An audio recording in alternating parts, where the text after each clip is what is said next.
اسلام کے غلبے کا وقت ہے، جب حق کے غلبے کا وقت قریب آتا ہے، جب ظلم کے خاتمے کا وقت قریب آتا ہے، جب کفر کے کلمے کے پست ہونے کا وقت قریب آتا ہے، جب دنیا میں امن و انصاف اور کلمہ توحید کے غلبے کا وقت قریب آتا ہے، تب اللہ تعالیٰ چھٹائی کا پروسیس شروع فرماتے ہیں۔ یہ ذہن میں رکھیے گا، اس سے پہلے تک تینوں قسم کے مسلمان ملے جلے رہتے ہیں، بالکل ملے جلے، ایک گھر میں تینوں قسم کے مسلمان پائے جاتے ہیں، ایک مسجد میں تینوں قسم کے مسلمان، ہر جماعت اور دینی اجتماع میں تینوں قسم کے مسلمان، ہر نشست میں تینوں قسم کے مسلمان، سب کچھ سب ایک ساتھ ہوتا ہے، ملے جلے رہتے ہیں کوئی۔ لیکن جب وہ وقت آتا ہے کہ جب اب دودھ الگ ہوگا اور پانی الگ ہوگا، جب اسلام کے غلبے کا وقت، میری بات کو غور سے سننا، بہت امید کے ساتھ اس مسجد میں نے یہ بات چھیڑی، بہت عظیم لوگوں کی طرف یہ مسجد منسوب ہے۔ ہم لوگ عام طور پر نعمتوں کی قدر زندگی میں نہیں کرتے، یہ ہماری مصیبت ہے۔ ہم کسی نعمت، کسی شخصیت کے قدر کے لیے اس کے انتقال کا انتظار کرتے ہیں۔ میں پھر دہراتا ہوں، جب اسلام کے غلبے کا وقت آتا ہے،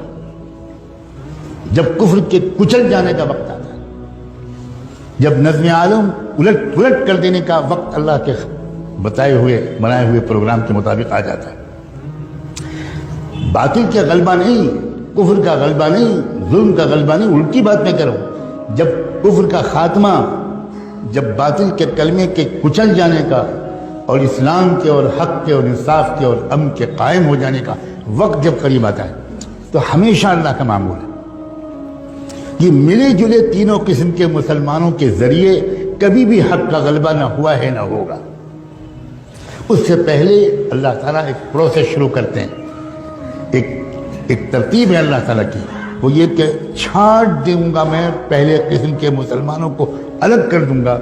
اور دوسرے قسم کے مسلمان بھی پیچھے پیچھے ان کے ساتھ رہیں گے،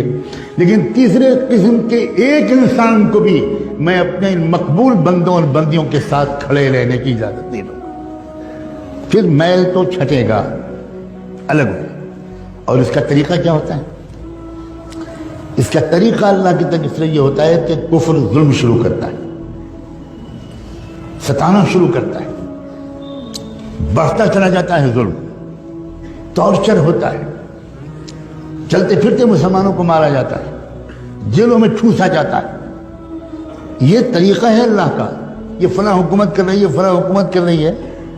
یہ ظاہری طور پر ہم کو اسباب کے اعتبار سے کچھ کام کرنا ہماری ذمہ داری ہے، لیکن میں سمجھا رہا ہوں یہ اللہ تعالیٰ کا ہمیشہ سے یہ سسٹم ہے۔ اُذِينَا مِن قَبْلِ أَن تَأْتِيَنَا وَمِن بَعْدِ مَا جِئْتَنَا،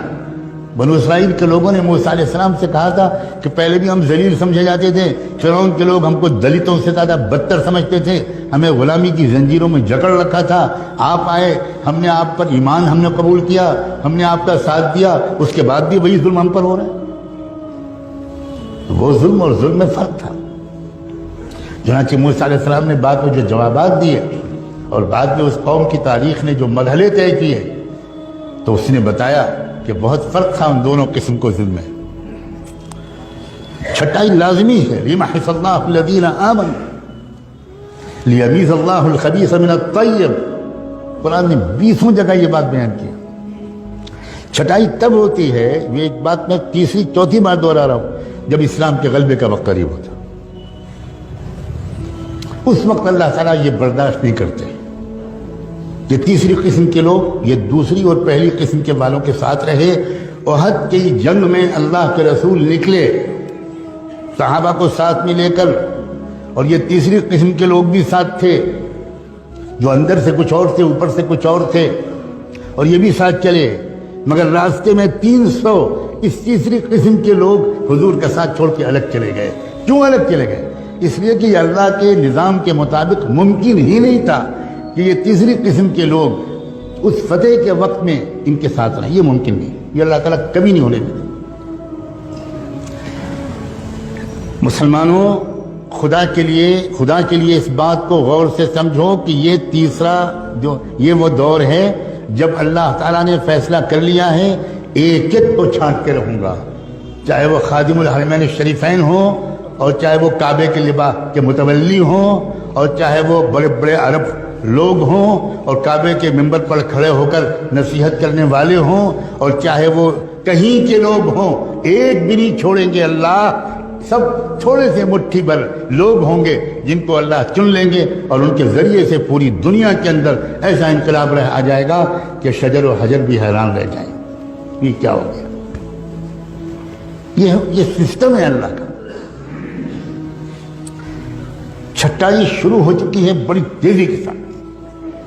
اور شروع بھی اللہ نے کہاں سے کی ہے چھٹائی، میرے منہ پر الفاظ نہیں آ سکتے کہ کہاں سے چھٹی ہوئی ہے۔ بدأ الاسلام غریبا وسيعود غریبا کما بدأ، وہاں سے چلا۔ اللہ تعالیٰ کیا کوئی رعایت نہیں، تم ہاشمی ہو، تم مطلبی ہو، تم مکی اور مدنی ہو، تم قریشی ہو، اور تم فلاں ہو، اور تم سعودی ہو، اور تم یہ ہو اور وہ ہو، ہم تمہاری اندرون کی باتوں کو جانتے ہیں۔ وَمَن يَتَوَلَّهُم مِّنكُمْ فَإِنَّهُ مِنْهُمْ۔ یہ دور، یہ عام دور نہیں ہے، یہ چھٹائی کا زمانہ ہے۔ آخری موقع ہے سنبھلنے کا، آخری موقع ہے توبہ کا، اور اپنی وفاداری کو ٹھیک کرنے کا۔ صرف ٹوپی پہن لینے کا نام بدلنا نہیں ہے، صرف کرتا پجامہ اور داڑھی کا نام بدلنا بالکل نہیں ہے۔ ہمیں جائزہ لینا پڑے گا کہ کیا ہم اسلام کے وفادار ہیں یا اپنی پارٹی کے وفادار ہیں، اپنی سیاسی پارٹی کے وفادار ہیں، اپنے لیڈر کے وفادار ہیں، اپنے پیٹ کو شرمگاہ کے وفادار ہیں، اپنی ذاتی انٹرسٹ اور اغراض کے وفادار ہیں۔ قدم قدم پر ٹکراؤ ہوگا، قدم قدم پر ٹکراؤ ہوگا۔ ایک طرف تقاضا ہوگا اسلام کی وفاداری کا، اس میں ممکن ہے تکلیفیں آئیں، بالکل آئیں گی، بالکل آئیں گی، جیل بھی آئے گی، پھانسی بھی ہوگی، سزائے موت بھی ہوگی، فقر و فاقہ بھی ہو سکتا ہے، پتہ نہیں کیا کیا ہو سکتا ہے۔ یہ تو بالکل یقینی بات ہے کہ چھٹائی لازمی ہے، مگر عجیب بات ہے یہ حالات اور یہ چھٹائی، خدا کرے اتنی ہی بات سے آپ سمجھ گئے ہوں، یہ انتہائی شاندار مستقبل کی علامت ہے۔ بات الٹی ہے۔ اگر اسلام کا غلبہ ابھی دور ہوتا، ابھی اس میں کئی صدیاں باقی ہوتی، تو میں پورے یقین کے ساتھ عرض کرتا ہوں اس مسجد میں بیٹھ کر کہ ابھی بھی وہ حالات نہ آتے، نہ یہاں آتے، نہ یورپ میں آتے، نہ امریکہ میں آتے، نہ عرب میں آتے، نہ مشرق میں آتے، نہ مغرب میں آتے، نہ شمال میں آتے، نہ جنوب میں آتے۔ ہر جگہ حالات اسی طرح کے آ رہے ہیں۔ یہاں آپ کوس لیجئے کہ ابھی فلاں کی حکومت ہے، اور باقی جگہ یہ تو خداوندی ایک نظام ہے، اور اس نظام کو دیکھ کر ڈر اور خوف، مایوسی اور پریشانی، اب کیا ہوگا، یہ لوگ کیا کر رہے ہیں، یہ حکومت کیا کر رہی ہے، آئندہ مسلمانوں کا مستقبل اس ملک میں کیا ہوگا، اسلام کیسے بچے گا، یہ سوالات ان کے ذہن میں آ رہے ہیں جو پہلے قسم کے مسلمانوں والی تربیت پائے ہوئے نہیں، یہ ان کے ذہن میں آ رہے ہیں۔ ورنہ جن کا ایمان مضبوط ہے، جن کا علم گہرا ہے، جن کی سمجھداری بہترین ہے، جو قرآن کو سمجھے ہوئے ہیں، جو اچھی صحبتیں پائے ہوئے ہیں، وہ اپنے وقت کو موبائل میں ضائع نہیں کرتے، انٹرنیٹ میں ضائع نہیں کرتے، بازاروں میں گھومنے میں ضائع نہیں کرتے، وہ سمجھداروں کے پاس بیٹھ کر سمجھداری کی باتیں سننے میں اپنا ایک ایک منٹ استعمال کرنے کی کوشش کرتے ہیں۔ ان کا بالکل الٹا خیال ہے۔ ان کا حال اس وقت کے حالات میں یہ ہے کہ ایسا لگتا ہے کہ اندھیرا بڑھ رہا ہے، جس کا مطلب یہ ہے کہ اب صبح روشن قریب ہے۔ بالکل الٹا تاثر ہے ان کا۔ ان کو فکر جانتے ہیں کس بات کی ہے؟ میں صاف کہنا چاہتا ہوں، پہلی قسم کے اس وقت جو ایمان والے ہیں ان کو فکر یہ ہے کہ میرا بھی شرکت، میری بھی اس فتح والی مہم میں ہو پائے گی کہ نہیں ہو پائے گی، یہ فکر ہے۔ فتح تو ہوگی، الا ان نصر اللہ قریب۔ اس ملک کو بھی پہچاننا مشکل ہوگا، اس کے چپے چپے سے کلمہ توحید کی آواز آئے گی۔ یہ چمن معمور ہوگا نغمہ توحید سے، یقیناً اس میں کوئی شک نہیں ہے۔ فکر جو ہے اس پہلی قسم کے لوگوں کو وہ یہ کہ میری شرکت، میری اولاد کی شرکت، میرے جگر کے ٹکڑوں کی شرکت، میرے شاگردوں کی شرکت، میرے دوستوں کی شرکت، میرے قریبی لوگوں کی شرکت اس مہم میں ہو پائے گی کہ نہیں ہوگی؟ ہم تو نہیں کان پکڑ کے نکال دیے جائیں گے، ہم تو نہیں محروم کر دیے جائیں گے کہ نہیں نہیں نہیں تم نہیں شریک ہو، تم اس قابل ہی نہیں، ہم تم کو خوب پہچانتے ہیں، ہم تم کو خوب پہچانتے ہیں۔ لا تخرجوا، کیا ہے وہ جو کہا گیا تھا ان منافقین سے،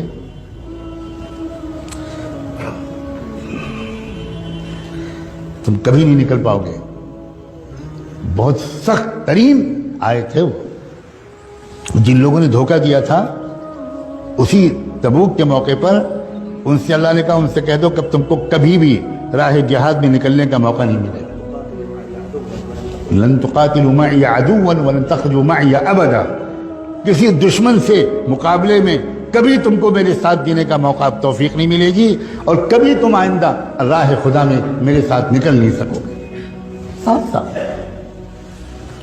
لن تخرجوا معي ابدا۔